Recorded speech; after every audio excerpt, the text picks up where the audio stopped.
네, 안녕하세요. 오늘 저희가 함께 살펴볼 자료들은요, 최근 보험 시장의 가장 뜨거운 이슈들을 담은 뉴스 기사들입니다. 네, 안녕하세요. 언뜻 보면 실손 보험료 인상, 암 진단금 분쟁, AI 도입, 이게 다 제각각인 얘기 같잖아요. 그렇죠. 근데 사실 이 기사들을 하나로 꿰뚫는 세 가지 큰 흐름이 보이더라고요. 맞아요. 바로 내 돈을 위협하는 구조적인 함정들, 그리고 그 문제를 해결할지 모르는 기술의 혁신. 그리고 마지막으로 개인의 힘만으론 부족할 때 우리를 받쳐주는 사회 시스템. 네, 바로 그 세 가지 축이죠. 이 세 가지가 서로 어떻게 연결되는지 보는 게 아주 흥미로운 지점이에요. 네, 그래서 오늘 저희의 미션은 바로 이겁니다. 이 기사들을 파헤쳐서 당장 여러분의 돈과 직결되는 문제부터 미래의 헬스케어, 그리고 우리가 발딛고 있는 이 사회 시스템의 가치까지 한 번에 꿰뚫어보는 거예요. 좋습니다. 이 복잡한 보험 세계에서 현명한 결정을 내리는 데 필요한 핵심 지도 저희가 그려드릴게요.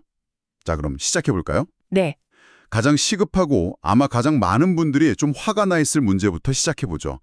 착한 실손이라고 해서 갈아타신 분들도 많을 텐데 4세대 실손 보험 얘기예요. 아, 네. 근데 이 보험 손해율이 150% 가까이 치솟으면서 내년 보험료가 20% 이상 폭등할 거라는 소식이 들려와요.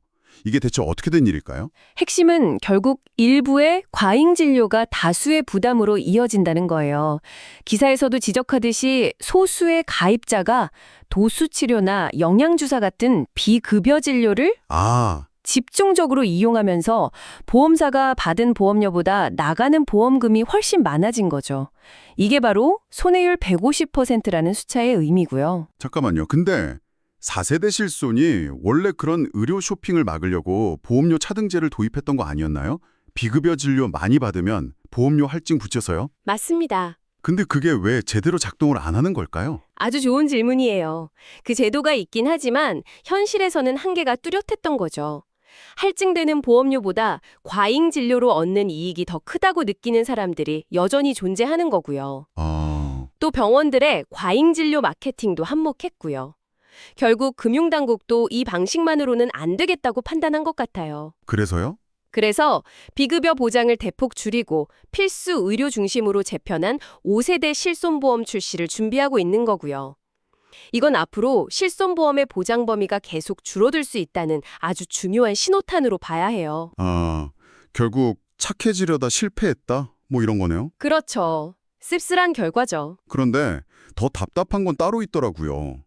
비싼 9세대 보험료가 부담돼서 4세대로라도 갈아타려는 분들이 현장에서 겪는 어려움인데요. 네. 기사를 보니까 설계사들한테 전환 상담을 요청하면 수수료가 적다는 이유로 그건 수당이 안 나와서요 라며 퉁명스럽게 거절하거나 아예 다른 비싼 건강보험을 끼워 팔려고 하는 일이 너무 많다는 거예요. 이게 바로 보험사의 이익, 설계사의 수수료, 그리고 소비자의 필요.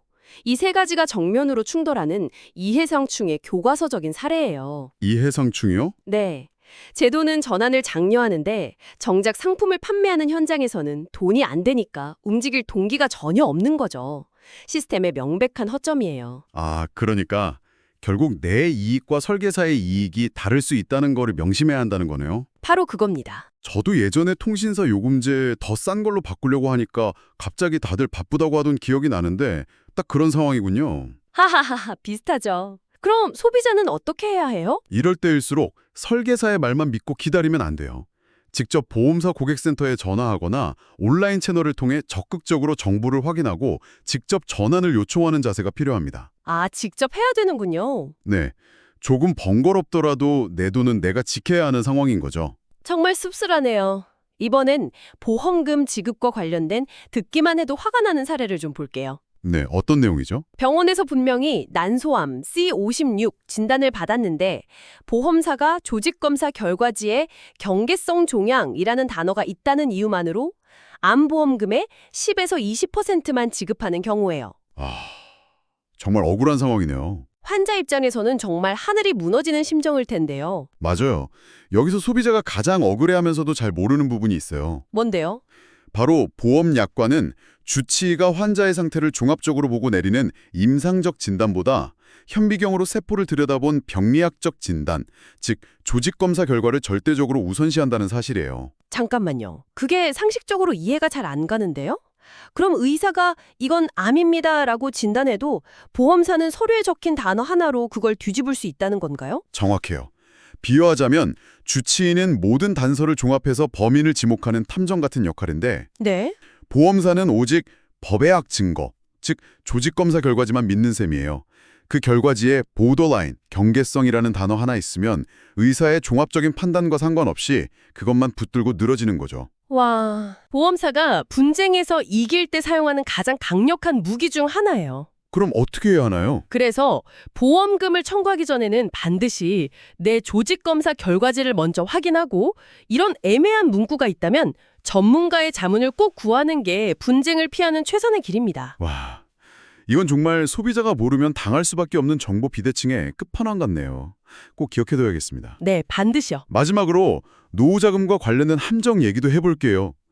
종신보험을 나중에 연금으로 전환해서 쓰세요. 이 말 정말 많이 들어봤거든요. 아, 네, 그 얘기 많이 하죠. 근데 기사에 나온 사례를 보니까 이렇게 전환했다가 일반 연금보험에 가입했을 때보다 수령액이 23%나 줄어서 2천만 원을 손해봤다는 거예요. 종신보험과 연금보험은 태생부터 완전히 다른 상품이라는 걸 이해하는 게 핵심이에요. 어떻게 다른데요? 종신보험의 주목적은 사망보장이잖아요. 그래서 우리가 낸 보험료에서 내가 죽었을 때를 대비한 위험보험료랑 보험사 운영비인 사업비를 엄청나게 많이 떼어가요. 특히 초반 몇 년 동안에요. 잠깐만요. 그럼 종신보험을 연금으로 전환하세요라는 말이 사실은 굉장히 위험한 조언일 수도 있다는 거네요. 그렇죠. 듣기에는 되게 편리해 보이는데 실제로는 초기 사업비 때문에 내 돈이 이미 많이 깎인 상태에서 그걸 기초로 연금을 계산하니까 액수가 줄어들 수밖에 없는 거군요. 바로 그거예요. 이건 정말 함정이네요. 네. 사망보장이라는 비싼 소고기를 사서 나중에 김치찌개를 끓여 먹겠다는 것과 비슷해요. 목적에 맞지 않는 거죠. 하하, 비유가 확실하네요. 그래서 꼭 기억하셔야 해요. 사망보장이 필요하면 종신보험, 노후 생활비가 목적이면 연금보험, 목적에 맞는 상품을 선택하는 게 기본 중에 기본입니다. 그럼 이미 종신보험에 가입했는데 갑자기 돈이 필요하면 어떡하죠? 만약 이미 가입한 종신보험에서 급하게 돈이 필요하다면 무작정 해지나 전환을 생각하기보다는 연금 선지급 특약 같은 기능이 있는지 먼저 알아보는 편이 훨씬 유리할 수 있어요. 지금까지 얘기한 문제들을 보면 결국 정보가 비대칭적이거나 시스템에 허점이 있어서 소비자가 손해를 보는 경우잖아요. 네, 맞습니다. 듣다 보니 이런 복잡한 문제들을 혹시 기술이 해결해 줄 수는 없을까 하는 생각이 드는데요. 마침 보내주신 자료 중에 AI가 바로 그런 역할을 하고 있다는 내용이 있더라고요. 네, 아주 자연스러운 흐름이에요. 보험사들이 AI를 도입해서 신상품 개발 기간을 기존 6개월에서 2, 3개월로 대폭 단축시키고 있다는 기사가 있었죠. 와, 절반 이하로 줄었네요. 이건 단순히 빨라졌다는 것 이상의 의미를 가져요. 과거 보험 상품이 모두에게 똑같은 옷을 파는 소품종 대량 생산 방식이었다면 네. 이제는 개인의 라이프 스타일이나 건강 상태에 꼭 맞는 옷을 만들어주는 다품종 소량 생산으로의 전환을 의미하거든요. 와, 그럼 예를 들면 매일 자전거로 출퇴근하는 저를 위한 보험, 주말마다 등산 가는 사람을 위한 보험, 이런 식으로 훨씬 더 세분화된 상품이 나올 수 있다는 거네요. 그렇죠. 여러분의 필요에 꼭 맞는 맞춤형 보험을 더 빠르고 쉽게 만날 수 있게 되는 긍정적인 변화인 셈이죠. 기술이 시장의 패러다임을 바꾸고 있는 거예요. 소비자에게 직접적으로 도움이 되는 더 구체적인 사례도 있었어요. 토스 인슈어런스의 AI 언더라이팅 지원센터 얘긴데요. 아, 네. 병력이 있거나 나이가 많아서 보험 가입이 어려웠던 분들 있잖아요. 네, 많죠. 이런 분들에게 34개 보험사의 복잡한 심사 기준을 AI가 실시간으로 분석해서 가입 가능한 상품을 바로 찾아준다는 거예요. 이건 정말 혁신적인데요? 바로 이 지점이 AI가 소비자에게 실질적인 가치를 제공하는 부분이에요. 예전에는 설계사가 유병자 고객을 받으면 서류를 A 보험사에 넣었다가 거절당하고 다시 B 보험사에 또 거절당하고. 네, 이런 과정을 반복해야 해서 시간도 너무 오래 걸리고 정보도 부족했죠. 하지만 이제 AI가 그 복잡한 정보의 장벽을 허물어주고 소외되었던 고객들에게도 기회의 문을 열어주는 거예요. 그러면 설계사 입장에서도 좋은 거겠네요. 예전처럼 서류 넣고 거절당하는 반복적인 일 대신에 정말 고객한테 맞는 걸 찾아주는 본질적인 상담에 더 집중할 수 있게 되는 거니까요. 맞아요. 서비스의 질도 올라가고요. 네, 모두에게 윈윈이 될 수 있는 구조죠. AI가 인간 설계사의 일을 뺏는 게 아니라 더 잘할 수 있도록 도와주는 강력한 조수가 되는 셈이에요. AI의 활약이 여기서 그치지 않고 건강관리 영역으로까지 확장되고 있더라고요. 네, 헬스케어 쪽으로요? 글루코핏이라는 서비스는 연속 혈당 측정기 데이터에 AI를 결합해서 개인 맞춤형 혈당 관리 코칭을 해준대요. 사용자의 70%가 실제로 혈당 개선 효과를 봤다고 하니 삼성전자나 DB생명 같은 대기업들이 주목하는 것도 이해가 가요. 이건 보험과 헬스케어의 패러다임이 아프면 치료하는 것에서 미리 예방하고 관리하는 쪽으로 넘어가고 있다는 아주 상징적인 사례예요. 예방과 관리요? 네. 이전에는 건강하다는 게 좀 추상적인 가치였다면 이제는 연속 혈당 측정기 같은 기기를 통해 실시간 데이터로 증명되고 관리될 수 있게 된 거죠. 와, 이제는 제 혈당 수치가 곧 제 신용점수처럼 관리되는 시대가 오는 걸까요? 건강관리를 잘하면 보험료 할인이나 캐시백 같은 금전적 혜택을 받는다는 게 아주 직접적으로 와닿네요. 네, 바로 그겁니다. 기술이 우리의 건강 습관과 금융 생활을 아주 긴밀하게 연결하고 있는 거죠.